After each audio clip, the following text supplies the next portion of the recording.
Money trap, వలపుల వల. కొందరు మోసపోయామంటున్నారు, మరికొందరు మోసం చేస్తున్నారు. రీసెంట్గా ఇలాంటి వ్యవహారాలు పెరిగిపోతున్నాయి. ఒక్కసారి రీసెంట్గా జరిగిన వ్యవహారాలను లింక్ చేసి చూద్దాం. అసలు ఏం జరుగుతుంది అన్నది ఒక్కసారి చూద్దాం. ఫస్ట్ లేటెస్ట్గా జరుగుతుందేంటో ఒకసారి చూద్దాం. 2 రోజులుగా తెగ వినిపిస్తున్న పేరు కిలాడి లేడీ జాయ్ జమీమా. ఓ పెద్ద గ్యాంగ్ను వేసుకుని ఆమె దందాను రన్ చేస్తోందా, లేక ఓ పెద్ద గ్యాంగే ఆమెను రిక్రూట్ చేసుకుని దందా చేస్తున్నారా తెలియదు. కానీ మొత్తానికి హాట్ వీడియోలను షేర్ చేసి మొదట యువకుల మదిని దోచేస్తూ ఆ తర్వాత వారి వీక్నెస్లను క్యాచ్ చేసి క్యాష్ చేసుకుంటోంది. ఓ బాధితుడు పోలీసులకు కంప్లైంట్ చేయడంతో ఈ విషయం వెలుగులోకి వచ్చింది. తర్వాత తవ్వుతున్న కొద్దీ అసలు బాగోతాలు బయటకొచ్చాయి. కోట్ల రూపాయల ట్రాన్సాక్షన్స్ జరిగినట్లు గుర్తించడం, ఇప్పటికే అకౌంట్స్ను ఫ్రీజ్ చేయడం, ఇవన్నీ జరిగిపోయాయి. సరే, ఇదో వర్షన్. ఇక్కడ కిలాడి లేడీ బారిన పడి చాలా మంది యువకులు తమ పర్స్ను ఖాళీ చేసుకున్నారు.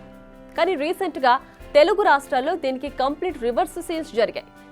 ఓ రాజ్ తరుణ్, లావణ్య, హర్ష సాయి సినిమా ప్రొడ్యూసర్గా ఉన్న ఓ బాధితురాలు, జానీ మాస్టర్ ఓ అసిస్టెంట్ కొరియోగ్రాఫర్, ఇలా చాలా విషయాలు వెలుగులోకి వచ్చాయి.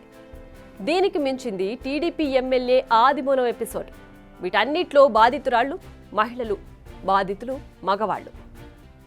ఎందుకు ఈ కంపారిజన్ అంటే ఇక్కడ విషయాన్ని బట్టి మనం స్పందించే తీరు మారిపోతూ ఉంటుంది. లావణ్య ఫిర్యాదు చేసింది. ఇప్పటికే గతుకుల బండిలా ఉన్న రాజ్ తరుణ్ కెరీర్పై నీలి నీడలు కమ్ముకున్నాయి. ఇక హర్షసాయి పరువు ప్రతిష్టతో పాటు జనాలకు అతనిపై ఉన్న నమ్మకం పోయింది. ఇక జానీ మాస్టర్ పరిస్థితి అయితే మరీ దారుణం. ఏకంగా నేషనల్ అవార్డు పోయింది. కెరీర్ పరిస్థితి ఏంటన్నది ఇప్పుడే తెలియని పరిస్థితి. వీటన్నిటికంటే ఆదిమూలం ఎపిసోడ్ హైలైట్ అనే చెప్పాలి. బాధితురాలే ప్రెస్ మీట్ పెట్టింది.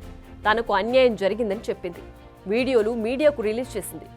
కేసు పెట్టింది. దీంతో అతను పరువు మొత్తం పోయింది. తీరా మళ్లీ కోర్టుకు బలవంతం ఏం లేదు, నన్నెవ్వరూ అన్యాయం చేయలేదు అంటూ చెప్పుకొచ్చింది. దీంతో హైకోర్టే కేసును కొట్టేసింది. సో మన సొసైటీలో ఆడవారిపై ఉన్న సింపతిని కొందరు ఎలా మిస్యూజ్ చేస్తున్నారో దీన్ని బట్టి అర్థమవుతోంది. ఆదిమూలం ఎపిసోడ్ పక్కన పెడితే మిగిలిన 3 కేసుల్లో ఏళ్లుగా ఒకరికొకరు పరిచయం ఉన్నవారే, కలిసి పనిచేసిన వారే. కానీ ఎక్కడో తేడా కొట్టింది. కేసులు నమోదయ్యాయి. మీరు మమ్మల్ని తప్పుగా అర్థం చేసుకోవద్దు. ఇక్కడ మేము మహిళల్ని తప్పు పట్టడం లేదు. కానీ ఇప్పుడు ఆదిమూలం కేసులో బాధితురాలు కేసు వాపస్ తీసుకున్నట్లు వెనక్కి తీసుకుంటే వారి పరిస్థితి ఏంటి అనేది ఇక్కడ క్వశ్చన్. మళ్ళీ ఓసారి విశాఖకు వద్దాం. Interesting case. ఈ అమ్మాయి ఏం జరిగిందంటే, ఆ అబ్బాయి తల్లి వచ్చాడండి నా దగ్గరికి. అబ్బాయి తండ్రి దుబాయ్లో ఉన్నారండి. అబ్బాయి తల్లి వచ్చి మొత్తం ఈ విషయం చెప్పి ఏం చెప్పాడంటే, ఆ అబ్బాయి అమ్మాయితో కలిసి వచ్చాడండి తల్లిదండ్రుల మీద కంప్లైంట్ చేయడానికి. అంటే మీరు అర్థం చేసుకోండి, అబ్బాయిని ఏ విధంగా గ్రిప్ లో పెట్టారు. అప్పుడు వరకు అబ్బాయికి నేర్పించారు, మీరు మీ తల్లిదండ్రుల గురించి పోలీస్కి పోయి చెప్పండి, సిపి గారికి పోయి చెప్పండి. తర్వాత లోపలికి వచ్చి మాట్లాడుతూ ఉంటే స్లోగా ఆ మత్తు పదార్థం ఏదో పెట్టారు. ఆ ఇన్ఫ్లుయెన్స్ పోయిన తర్వాత మొత్తం అతనికి అంత మెమరీ రిటర్న్ వచ్చి స్లోగా మొత్తం చెప్పాడు, ఎలా ఎలా ఎలా ఎలా అంత చేశారు. ఈరోజు మనం పేపర్లో చదివాం కదా. ఈ అంతా చెప్తే మేము వెంటనే కేసు రిజిస్టర్ చేయమని ఆర్డర్ ఇచ్చాము. తర్వాత ఈ విషయం తెలుసుకొని ఇంకొకరు విక్టిమ్ ముందుకు వచ్చాడండి కంచర్పాలెంలో. అతన్ని కూడా అదే మాదిరిగా చాలా రోజులు ఇలాగే మత్తు పదార్థాలు ఇచ్చేసి మొత్తం డబ్బు లాక్కొని ఫ్యామిలీ నుండి దూరం చేసి ఇలాగే చేశారు. ఇప్పుడు మాకు తెలుస్తుంది ఆ గ్యాంగ్ లో చాలా మంది ఉన్నారు.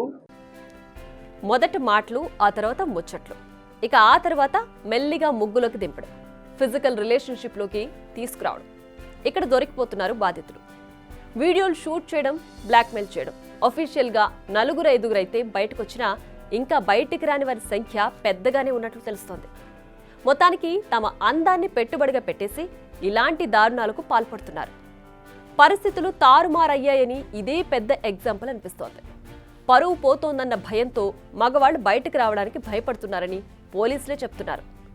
ఆడవాళ్లు ఫిర్యాదు చేసినా, మగవాళ్లు ఫిర్యాదు చేసినా చర్యలు ఒకేలాగా తీసుకుంటామని చెప్పకని చెప్తున్నారు. అంతేకాదు, ముక్కు మొహం తెలియని వారిని గుడ్డిగా నమ్మి నిండా మునగొద్దని సలహాలిస్తున్నారు పోలీసులు. బిగ్ టీవీ అవుట్లుక్ కథనాలు నచ్చితే వెంటనే బిగ్ టీవీ ఛానల్ ను సబ్స్క్రైబ్ చేయండి.